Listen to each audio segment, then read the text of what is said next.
doublement responsable, la commune doit être exemplaire. Il est donc de sa responsabilité d'essayer de réduire la production de gaz à effet de serre, de réduire ses dépenses énergétiques, de réduire et réutiliser ses déchets et de soutenir toutes les actions citoyennes visant à ces objectifs. Aujourd'hui, nous vous présentons 3 thèmes qui répondent aux défis du développement durable, réalisables localement et sans dépenses excessives. Nous allons aborder donc les mobilités, la transition énergétique et les circuits courts. Michel, la mobilité. Bonjour, Michel Marc, déjà élu en 2008. Les mobilités. Tant pis, on va assembler les petits pitons. Réduire les déplacements, trouver des solutions pour éviter ces déplacements, faciliter les transports du quotidien. Quelques solutions, comme la navette, l'autostop, plus d'aires de covoiturage répondent à ce premier défi. Le deuxième défi est de rapprocher au maximum les destinations où chacun doit vaquer à ses occupations, les démarches administratives ou le travail. Si la maison des services au public est à la mairie, cela évite les déplacements à Brest ou à Saint-Renan. Si une maison numérique est au bourg, elle permet le télétravail, mais aussi le coworking, de partager son espace de travail.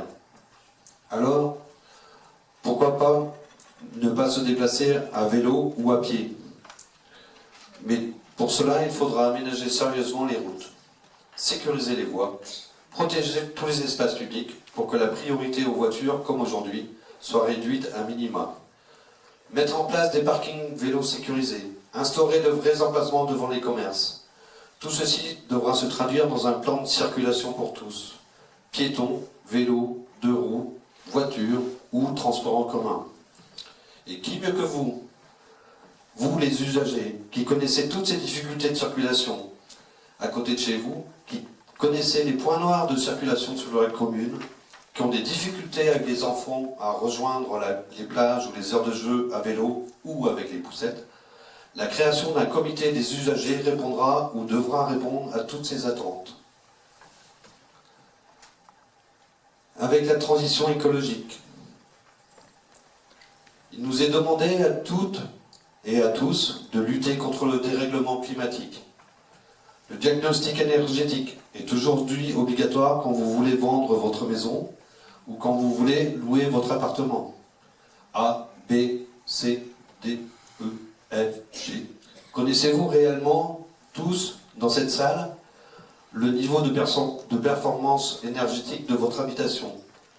Pour les bâtiments publics, c'est la même chose.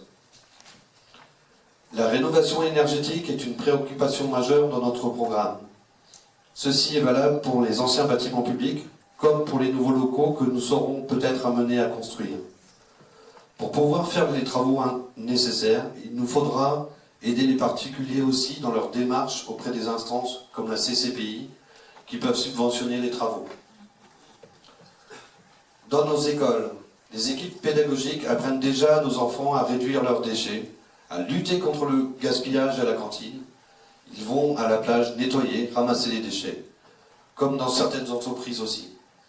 L'obtention du label établissement en démarche de développement durable et l'ère éducative marine sont des reconnaissances du travail accompli et de l'implication de tous les acteurs.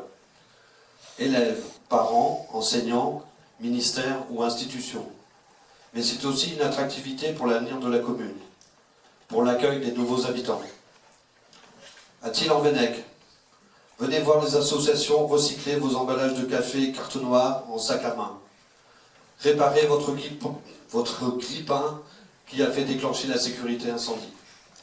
Récupérez les déchets des bacs à marée sur le littoral. Pas de chance, ils sont en plastique. Utilisez un composteur pour vos déchets ménagers. L'objectif est de produire des biens et des services de manière durable, en limitant la consommation, les gaspillages de ressources et la production de déchets. Nous soutiendrons financièrement toutes les associations du type Repère Café, par exemple.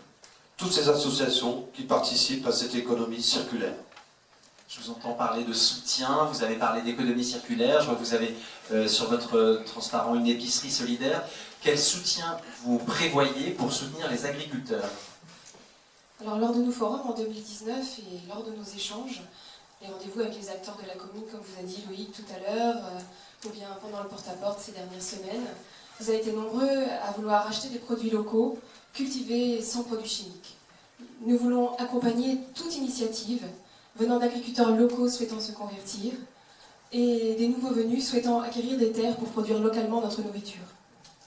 À la cantine de l'école,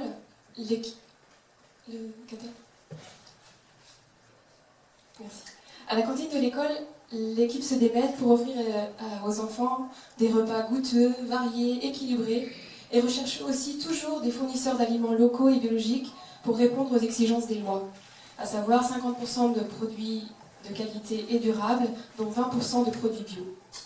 C'est une tâche difficile, il faut trouver des producteurs qui répondent à ces critères. Cela demande du temps et des producteurs. Pour accélérer cette production alimentaire de qualité, pour l'éducation au goût et à la santé de nos enfants, nous proposons, si aucun agriculteur de Locmaria ne souhaite s'impliquer dans cette démarche, d'étudier la création d'une ferme pédagogique et communale. La Société d'aménagement foncier et d'établissement rural, la SAFER, nous aiderait à acquérir du foncier et bien sûr à soutenir les conversions et les recherches de terrain. En effet, plus d'un tiers des agriculteurs de Locmaria vont prendre leur retraite d'ici 5 ans. Nous envisageons également de faire un appel d'offres à projet pour la création d'une épicerie sociale et solidaire. Elle accueillerait les productions locales et éventuellement les excédents de la ferme pédagogique, dans l'ex-CMB par exemple. Cette création entre dans le projet global de redynamisation du bourg. Bien, merci beaucoup Sandra, merci beaucoup Michel.